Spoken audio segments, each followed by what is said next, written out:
put on this computer. Thanks for that reminder. But we will look at the Q&A when the speaker has finished his presentation.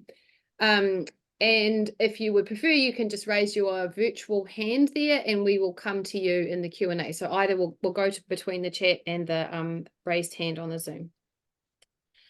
Okay, so now it's my pleasure to welcome today's speakers. So it's Professor Mark Wicclair, who is Professor of Philosophy Emeritus at West Virginia University and Adjunct Professor of Medicine at the University of Pittsburgh, Center for Bioethics and Health Law. And we're really grateful to our colleague Tanya Murenhout, who is the connector between Professor Wicclair and the Bioethics Center.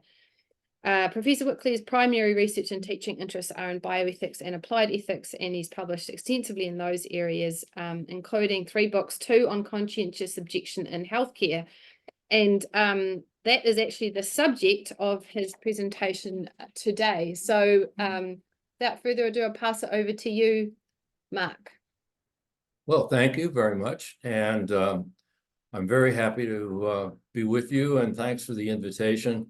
I just wish it could have been in person. I spent some delightful time in New Zealand a couple of years ago and would love to return.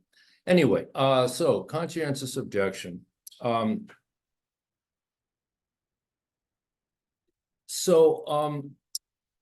of what people usually think of when they think of conscientious objection in both military service and healthcare is refusal to provide a certain service, whether it's military service, combat duty, or in the case of healthcare, a certain medical service. And these are what I'm going to call conscientious refusers. And conscientious refusers are frequently accommodated. At least in the U.S., and I'm going to focus on the U.S. and maybe in Q&A, you can give me a little bit of an update of what's happening in New Zealand and maybe some other countries. And accommodation is generally, it allows refusers to refuse to provide a service without facing sanctions or penalties. And these can include suspension, dismissal, loss of hospital privileges, censure, loss of medical license, or legal liability, both criminal and civil. Now, examples of this, and I'm sure this is fairly well known, is with respect to reproductive services and with respect to medical assistance in dying. And then some people object to donation after after circulatory determination of death, and others palliative sedation to unconsciousness. Now, what I'm going to focus on is conscientious provision, and actually the difference in accommodation between conscientious objection or refusal and conscientious provision. Now, in the case of conscientious provision, clinicians provide a medical service that is prohibited either by law or by an institution in which they practice. And they refuse, in both cases, I should point out, both refusal and provision is based on moral beliefs, moral obligations. So in the case of refusers, they believe they have a moral obligation not to provide the service. In the case of providers, they believe they have a moral obligation to provide the service. And typically, conscientious providers, in contrast to conscientious refusers, are not accommodated. So to give some examples, recently, as you probably know, the Supreme Court in the Dobbs decision overturned the Roe versus Wade decision, which for many years had protected the right to abortion. So now states have the ability, the legal authority to impose restrictions on abortion and even ban it outright. And since then, now there have been in states that have these severe restrictions on abortion, there have been providers who believe they have a moral obligation to provide it. And in some cases, they're willing to break the law in order to provide these services. Another area in the US is gender-affirming care for adolescents. Many states have made it illegal for pediatricians to provide this service for adolescents. And there's no provision in either case, in the case of the prohibition of gender-affirming care, or in the case of states in which abortion is severely restricted, there are no provisions in the law for clinicians who believe they have a moral obligation to provide the services. So in sum, there is asymmetry in accommodation. Typically, at least in the United States, only conscientious refusers are accommodated. So what I want to do tonight is, or tonight for me, this afternoon for you, is review several attempts to justify this asymmetry. And I want to criticize these attempts to justify. So I'll just zip through the defenses that I'm going to examine, and then I will go through each one individually.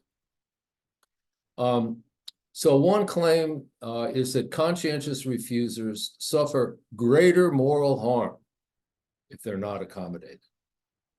Second defense is that accommodating conscientious providers imposes greater burdens on institutions than accommodating conscientious refusers.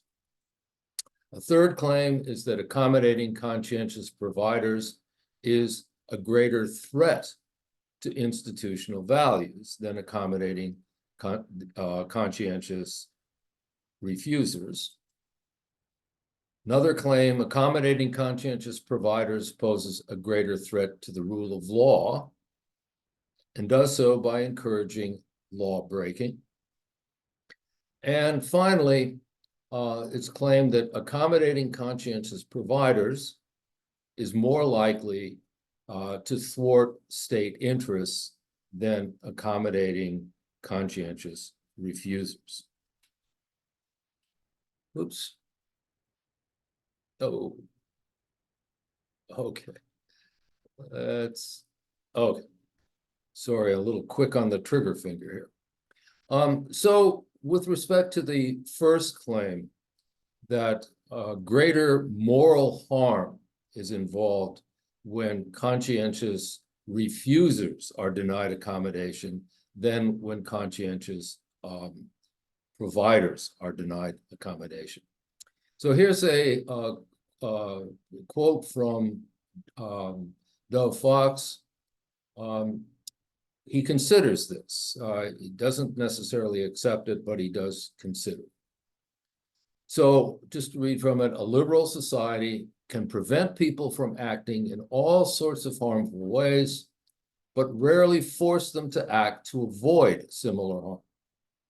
Compelling religious sacraments seems crueler than prohibiting them, while making someone say something they deem false or wrong might be thought grimmer than preventing a person from speaking.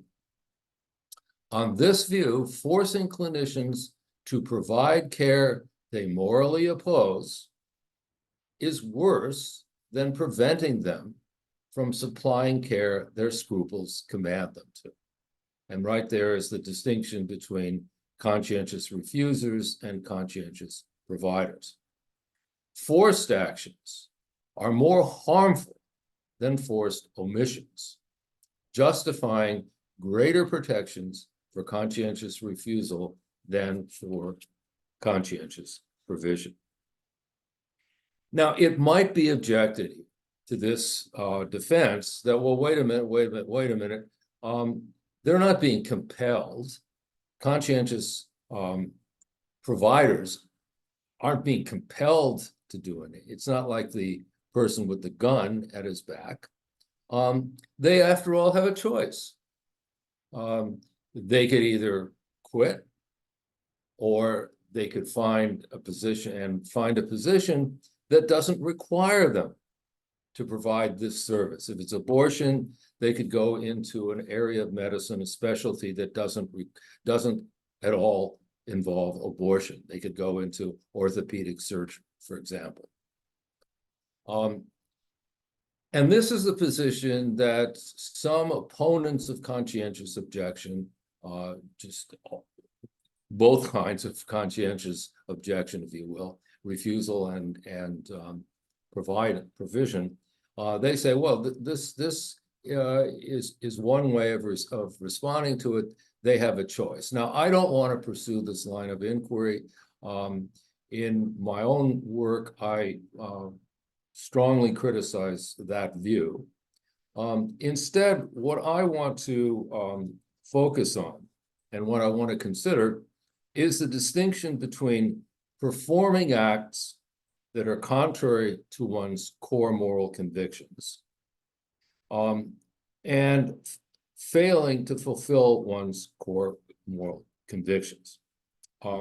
Specifically, what I want to argue is that one can experience a loss of moral integrity by performing acts that are contrary to one's core moral convictions, but also by failing to fulfill one's core moral commitments. Now, why is moral integrity important? Well, on my view at least, I think that providing clinicians moral space in which to practice medicine without compromising their moral integrity is at least one of the most important, if not the most important, aim of accommodation in the first place. So what I want to then argue is that from the perspective of moral integrity, there really is no significant difference, because people can have a very strong core moral commitment either way, either to not performing a service, they have a strong belief that that's wrong, or they have a strong belief. And when I say strong belief, I mean one that is really part of their core, their moral core, their what I call core moral convictions. And what's at stake, in part, for clinicians in terms of moral integrity, and why it's a significant moral harm to them, is in part because undermining one's moral integrity can result in guilt, shame, remorse, loss of self-respect, and even questioning one's own identity. And here, just to sort of reinforce the claim that performing one's, if you will, positive obligations or positive duties can be absolutely essential, significant to people. There's a quote from Carol Jaffe, which describes doctors who performed abortions in the U.S. prior to the Roe versus Wade decision, which legalized or decriminalized abortion.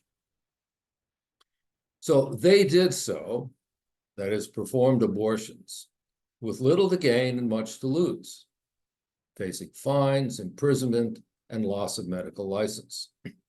They did so because the beliefs that mattered most to them compelled them to do so.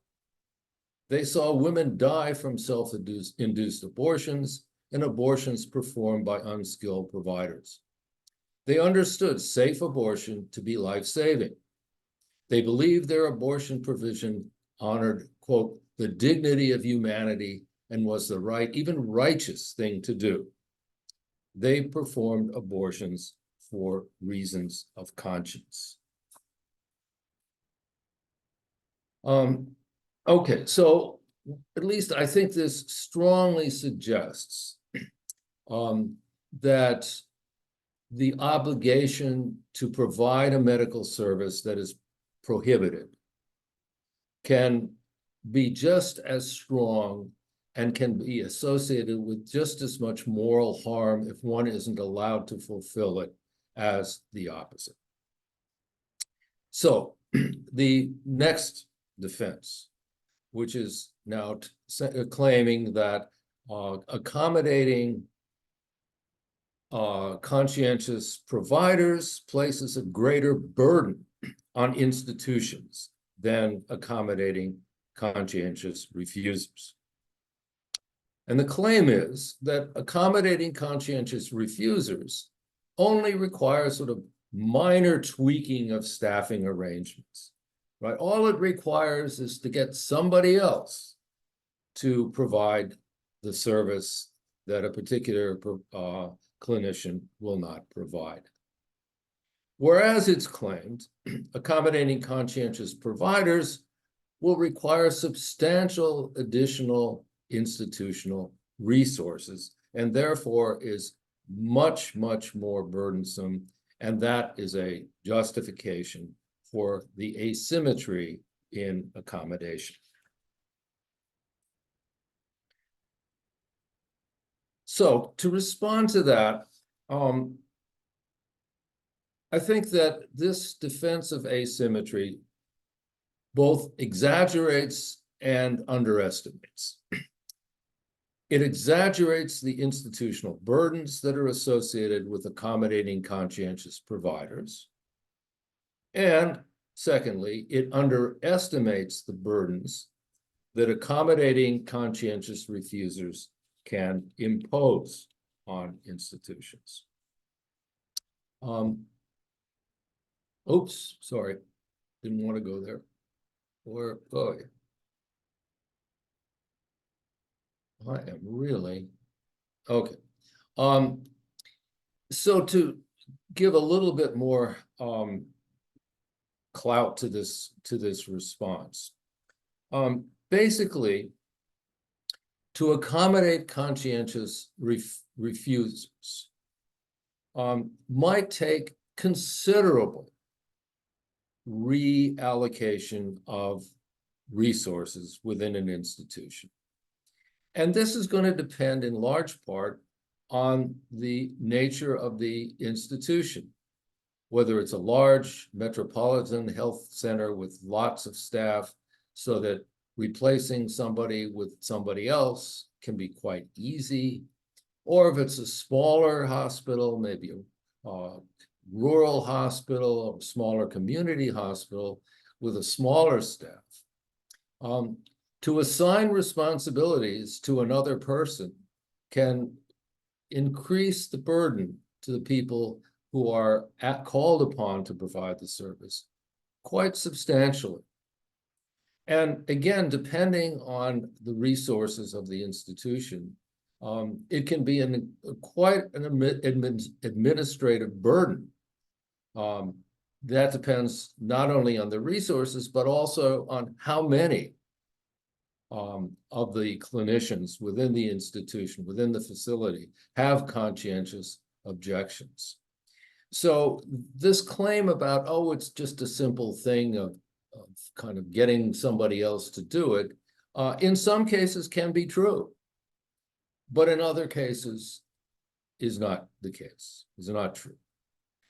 And similarly with respect to conscientious provision. Now, in some cases, it might require a considerable amount of investment of resources. For example, if a facility doesn't offer abortion services or any kind of contraceptive services, it might require a considerable amount of resources to offer them, to allow one of the providers in the facility to provide it. But on the other hand, that's not necessarily the case. So, for example, if an objector in a hospital that doesn't allow physicians to write prescriptions for medical abortions, contraception, or medical assistance in dying, right? This facility has a policy that that's not allowed. To accommodate physicians, conscientious providers in that facility would require nothing really, very, very minimal resources. So whether or not this is the case, I think it can be plausibly claimed is largely context dependent and can't be made just on the basis of whether it's conscientious refusal or conscientious provision, and therefore doesn't justify a general policy of asymmetry. So the claim here now about institutional values, this is different than the burden. This is now, well, some institutions have values, they have value commitments, they have missions. And the claim now is that healthcare facilities, they're committed to offering services that frequently trigger objections, like objections to abortion, contraception, medical assistance in dying. They can accommodate refusers without abandoning those commitments by simply assigning the responsibility of providing them to other clinicians, right? So this isn't claiming it's less burdensome. They're saying, look, they don't have to sacrifice their value commitments to accommodate people who don't want to perform the services, because they can provide the services if they just assign the responsibility to other providers. Now, the contrast here then is to if providing the medical service is contrary to the values, mission, or culture of a healthcare institution, then to accommodate conscientious providers is incompatible with those values, right? The mission now of this institution is we just don't provide medical service X. And to allow anyone to provide medical service X would be contrary to the mission of that institution. And that, again, is claimed that justifies asymmetry.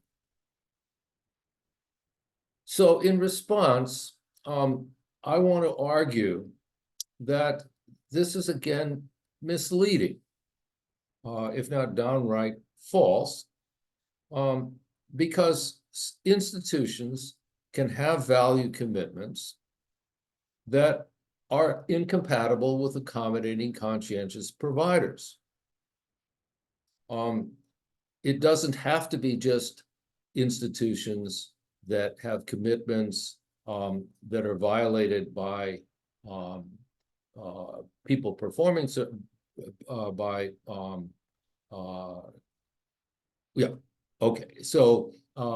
institutions can have value commitments that are incompatible with accommodating conscientious providers.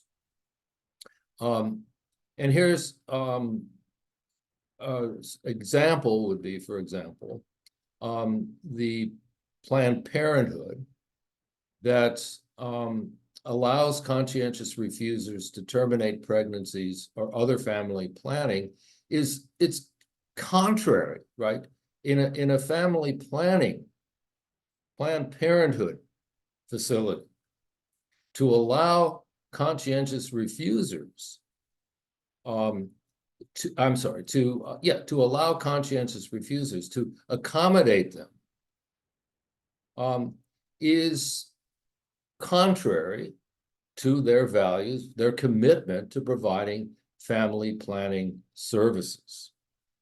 And that's no different really than in the case of Catholic hospitals who have value commitments that exclude providing abortion to allow abortion, to accommodate refusers. So the question also arises. I mean, let's suppose we say, okay, hospitals do have a right, facilities do have a right to protect their mission, to protect their values.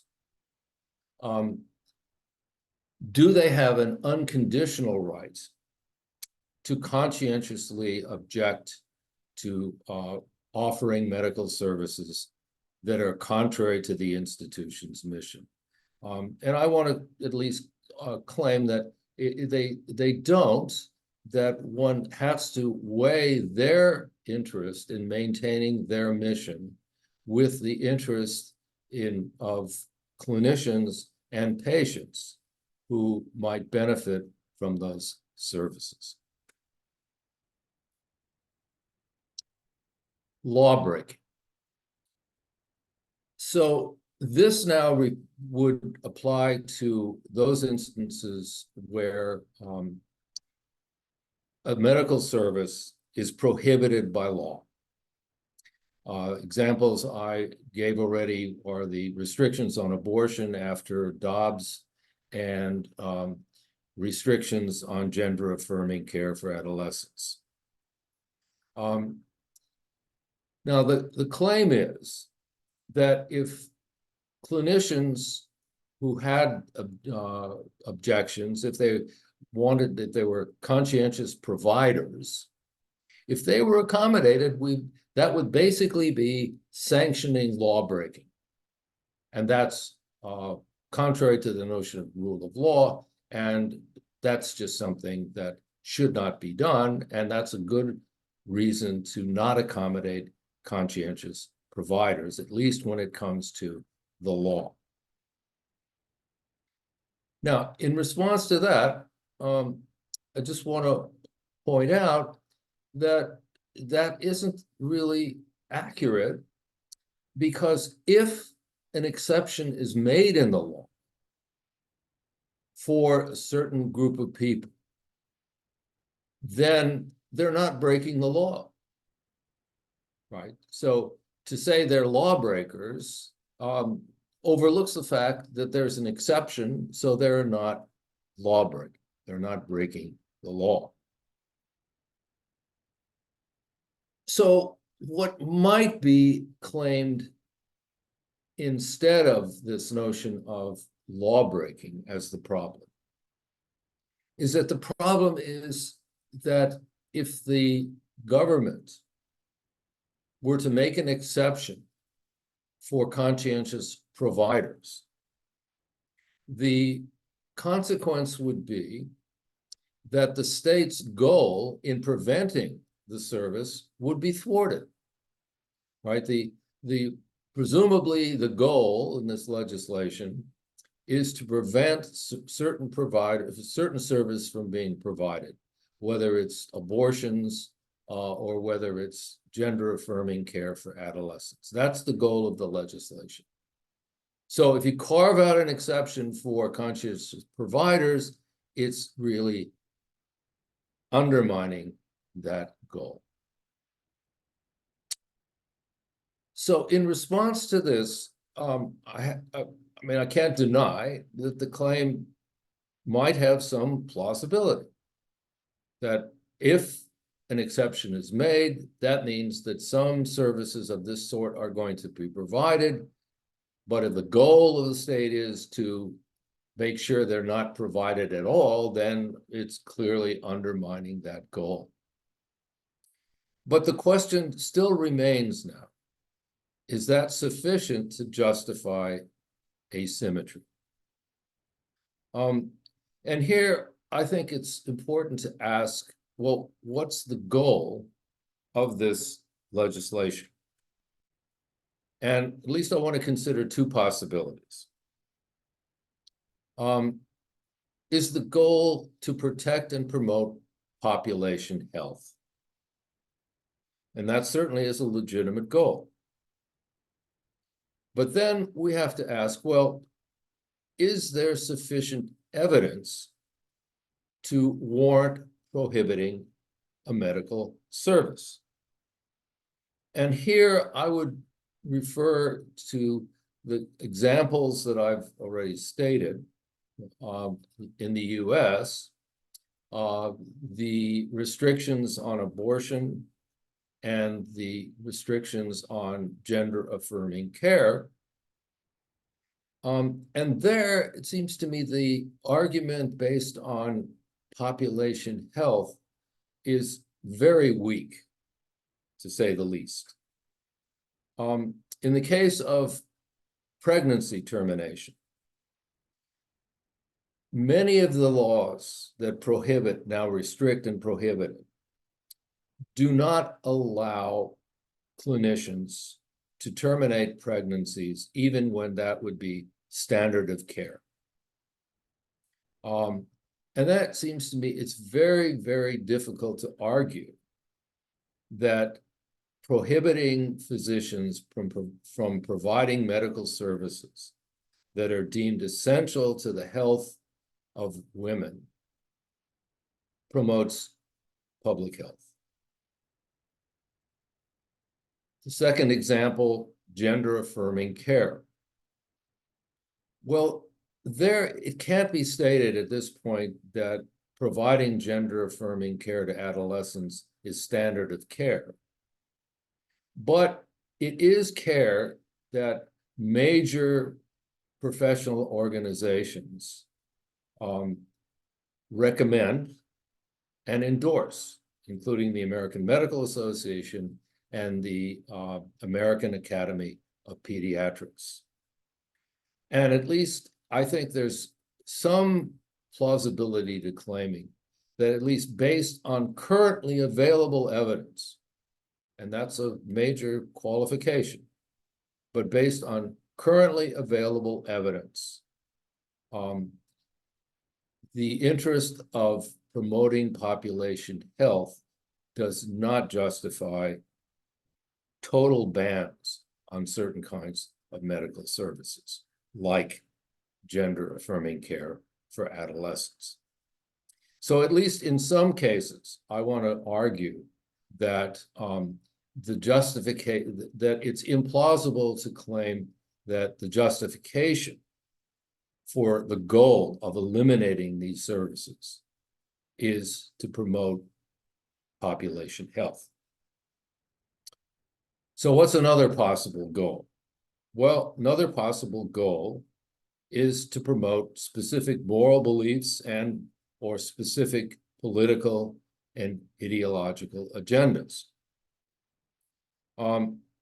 And if this is the goal, then it seems to me the case now becomes much more muddied and much more subject to sort of moral debate and moral arguments.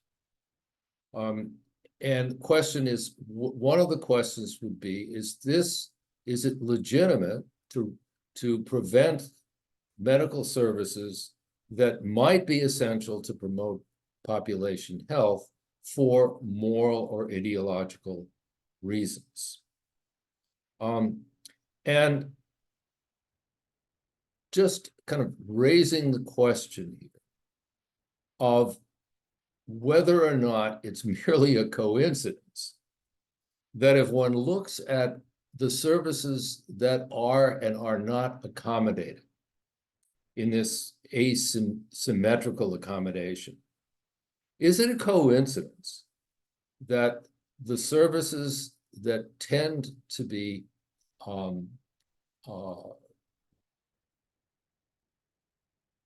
that providers tend to want to provide are services that conservatives object to, and that conscientious objectors, conscientious refusers, just happen to refuse or object to services that conservatives don't like. Now, I don't have any evidence or data to suggest that there's a cause and effect relationship, but I only raise that to just highlight the question that one, I think, needs to consider to what extent these prohibitions are political, are based on certain moral beliefs, and whether that is a legitimate in a liberal society for those kinds of judgments to be legislated by the government and to interfere with the provision of medical services. So there's been a compromise that has been recommended by Dov Fox and Elizabeth Sepper. And it's a compromise insofar as they don't say, well, okay, conscientious providers should be accommodated just like conscientious refusers, such they're exposed to no penalties or sanctions.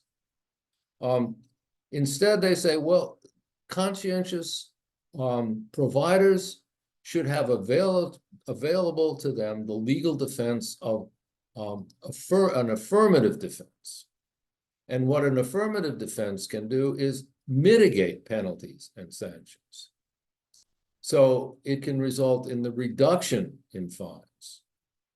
So not being subject to loss of license, no imprisonment, reduced sentences and things like that, right? So that's the compromise, is don't accommodate completely, but mitigate the consequences.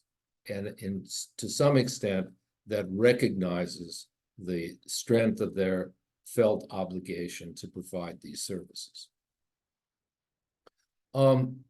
Now, as they propose it, this affirmative defense is limited to what they refer to as clinically reasonable medical services, and which is a standard that requires doctors to conform their conduct to what is reasonable to expect of a professional in the relevant specialty, given the state of medical knowledge and patient-specific facts that a physician is aware of or should be. And now one question to raise in response to this is, well, is this an appropriate standard? And how would it apply to the examples that I've already suggested or I've already discussed, restrictions on abortion and restrictions on gender-affirming care? Now, I think in case of abortion, one could make an argument that conscientious providers, at least in certain circumstances, maybe not in all circumstances, but in certain circumstances, could satisfy this standard that's proposed by Fox and Sepper. With respect to gender-affirming care, I'm not sure. So I think this is a very, very narrow window that of allowing conscientious providers to have some mitigation of the consequences they would face if they provided illegal or legally prohibited services. And a second question is whether or not the affirmative defense is sufficient. So even in the case of abortion, so clinicians under this proposal who terminated a pregnancy because continuing the pregnancy would threaten the health and maybe even the life of the pregnant woman, but not imminently enough to be exempted under a particular law in a particular state. The question is, if that physician had to still face these penalties and consequences, one would ask, well, gee, is that really justified in that kind of case? So it's not clear. Well, there seem to me two areas in which this suggestion is open to question. One is the standard they set, and two is whether or not it's sufficient mitigation. Because it does, and I think it's important to recognize, it still does endorse asymmetry, just a different kind of asymmetry, and that's why it's a compromise suggestion solution. Now, in conclusion, I think we should consider the opposite side here, and that would be an argument against asymmetry. So far I've considered arguments for asymmetry, defenses of asymmetry, and I've offered criticisms of them. Now here's a reason not to have this asymmetry in accommodation between the two types of objections. And that is that conscientious refusers, they threaten patients' timely access to medical services, right? There is at least a risk that when providers refuse to offer a service, it's going to have an impact on patient timely access to the services. And in fact, that's one of the reasons why constraints on accommodation are, I think, justified, is to protect patient access. But now, with respect to conscientious providers, we don't have to be concerned about this particular risk. That is to say, conscientious providers do the opposite. They promote timely access. So it can be argued that asymmetry is contrary to patients' interests in timely access to medical services, and that's at least one reason to reject this asymmetry, is the impact it can have on patients' timely access to specified medical services. Well, this is my conclusion, and admittedly, it is extremely modest. I don't think I can claim that I have decisively criticized all of the defenses. First of all, the ones I've considered, I think I've given plausible objections and plausible arguments, but there could be other defenses that I have not considered, or there might be responses to my responses, and maybe some of you will have them.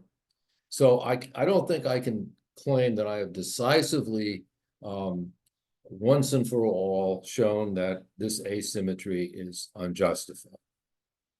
But I think at least what I have shown or suggested is that this is a fertile area. That is to say, conscientious provision is a fertile area for future thinking and scholarship on conscientious objection.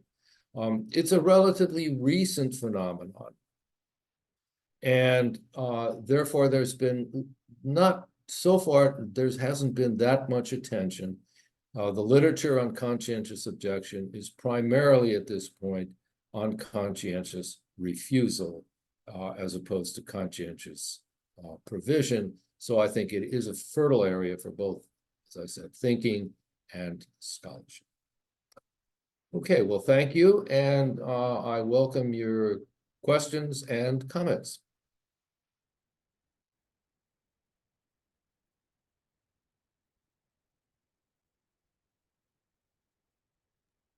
Hi, Mark. Lumley Anderson here. You wouldn't have heard that because we had it on mute, but we were all giving you a round of applause. So thank you very much. Okay. Questions. Do we have any questions from the Zoom audience, please? We'll start there. Anyone got a question? Okay, so there's one here. Thank you for a very interesting presentation. I'm sure you can read that. Whoops. What about the difference between doing versus allowing harm?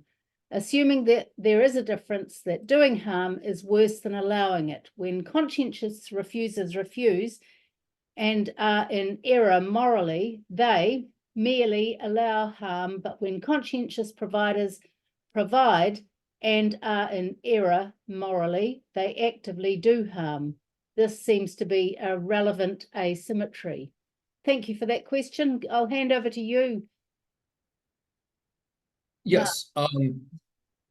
Well, I think that that is an important question, and my sort of primary response to that is associated with the notion of moral integrity. And again, that's, for me, that's the primary really goal of accommodation, is to allow clinicians to practice medicine without compromising their moral integrity. So given that, to me, the important question is more of a subjective question. And that is, what does it look like from the perspective of the provider? And I think to them, and that was the purpose of the quote from Carol Jaffe, to them, it can be really, maybe the expression isn't gut-wrenching, but it can be really, really a critical moral insult to not be able to provide a service. Now, keep in mind, the patient is in the same space with them, right? So this isn't an abstract thing where they're thinking about it philosophically, but here's the patient. The patient is in a, very, very extreme medical condition, and now the provider thinks, well, gee, I just really I should, I mean, it's my duty, it's my obligation to provide this service, and they don't provide it. I think can be, again, it can result in considerable moral harm. And I guess as a backup, now maybe the fallback position, I would say, well, and even if one concedes that if you could put moral harm on a scale, that there is more moral harm from doing harm, I mean, doing something that you think you shouldn't do versus not doing something you think you should do. Let's concede that, yes, there is some difference there. The question still remains, is it not enough to warrant accommodation? Right, and it seems to me that's the critical question, is it enough to warrant accommodation? And at least my view of it is, yes, in many cases, it can be. Now, just being morally opposed to something, for me, isn't really what's at stake. What's at stake is it's really part of your core, moral core. And again, I think that having an obligation to provide a service can be just as much as part of one's moral core as having an obligation not to provide the service. Thank you very much. And thank you very much from Jan. Do we have any other questions from the Zoom audience? Or any questions from the main room? Grant, thank you. So there's a problem here beyond the moral commitment, which one could articulate in terms of harm and benefit as you have done. But for certain individuals and institutions, there is a fundamental metaphysical commitment that goes beyond their moral commitments to something absolutely basic to their conception of reality. And for them, that metaphysical commitment implies or entails that every human being, no matter what their age, is sacred in the eyes of God. Now, of course, we don't all share that commitment, even some that would call themselves Christian and are, and have been that way since the Middle Ages. But for those who do have that commitment as an absolutely fundamental part of their being, it is somewhat superficial of us to force them to act contrary to it.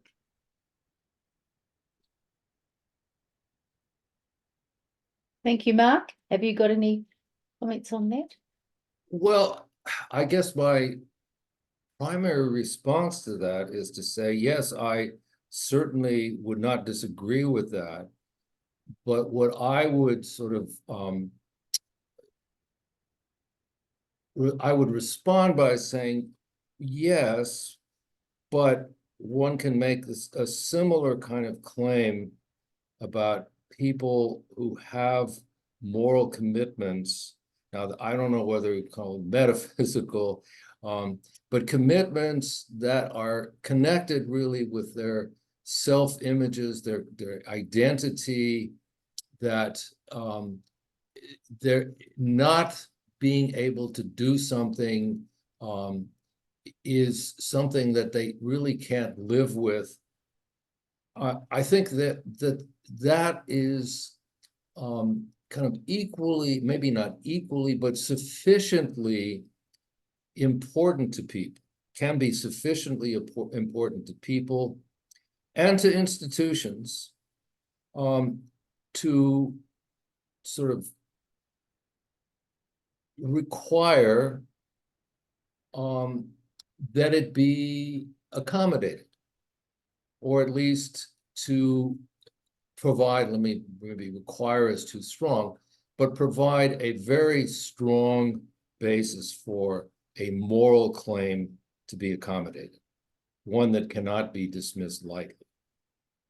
And I think that's really all, I think that's all, I might be wrong, but I think that's all one needs in order to question the current asymmetry that exists, right? Which is, it's quite extreme, at least in the US, it's really quite extreme. You have so-called conscience clauses, laws that protect conscientious objection in healthcare. Most states in the US have them, and they vary from state to state in terms of what is covered and what isn't. But what is really shared by most of these laws, these conscience clauses, and also in the federal law, is that they do not include any protections for patients. They have no, they're unconditional. It's physicians may not be required to provide service, fill in the blank. And there's nothing said about unless it would result in a reduction in access to services, or unless it would impose an excessive burden on institutions.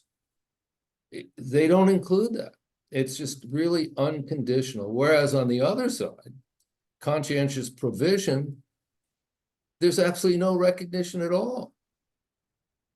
And that, to me, that's really what, to use the technical term, bothers me as a bioethicist, is that I think that that's kind of, it's kind of been taken for granted. And that's maybe partially because conscientious objection at least historically, has been associated with resisting and refusing. But I just am persuaded that that it's unjustified to at least assume that we only need to recognize people who object to providing services, refuse to provide the services, and have no concern at all about the moral harm that might be caused to people who have a choice, right? The choice between not providing the service and doing damage or injury to their core moral beliefs, or provide the service and face pretty stiff penalties and punishment, right? Which is kind of what the situation used to be before conscientious objection was recognized in military service. Yeah, you had a choice. You could go to jail or you could go to war, right? We're not compelling anybody to do anything. Well, I just think that that's equally problematic in relation to refusal as provision. Okay. Well, thank you for that response. We've run out of time, so it leaves me to say thank you very much, Mark. I found that absolutely fascinating, and it's shed the light on something that I hadn't contemplated quite in that way before. So if you'll just join with me in saying thank you to Mark. Well, thank you all. Thanks for the questions, and it was a pleasure doing this. Thank you. Thank you. I hope you'll join us again one day. But next week, at the same time, same place, we have Professor Nicholas Agar from University of Waikato, who will be talking about the big problem with charismatic extinction threats. So we'd hope to see you all there. So thank you very much, everyone. Okay. Bye-bye. Bye-bye.